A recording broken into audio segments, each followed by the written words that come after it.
Okay, Dr. Huebner, I'm here with Lola. Lola is one of our technicians here on my team, and she's been with us for quite a while, and I wanted to kind of update her progress. So she had surgery with me around 3 days ago. So this is now 3 days after surgery, and I'm going to pan around here so you can see what it looks like 3 days after.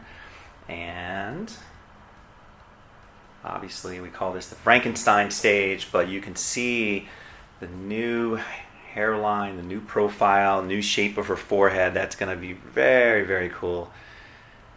Cannot wait to see that grow. So Lola, how was the first night and how is it today? The first night when the anesthesia started going away, it hurt a little bit, but after the medicine, it just kind of like I sound asleep pretty good, Okay. and it haven't hurt since then. Okay. Pretty much. Hasn't hurt since then. So a little bit the first night. Did you end up taking ibuprofen? Did you end up taking pain medicine?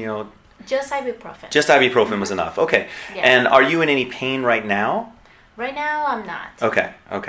And I'm going to turn around and show the suture line here. So let's turn you around. Woo. All right. So again, we shave the area around the suture lines. Hopefully that picks up.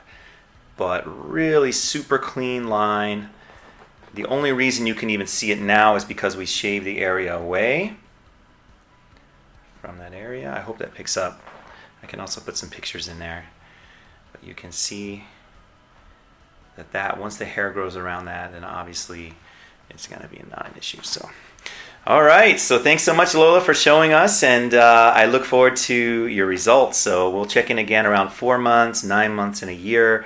And yeah, thanks for showing everybody how easy it is. Thank you. Thank you. Call us now, 844-327-4247, and ask about our Hue and Hue Plus procedures, which move more hair than ever before. Hope to hear from you soon.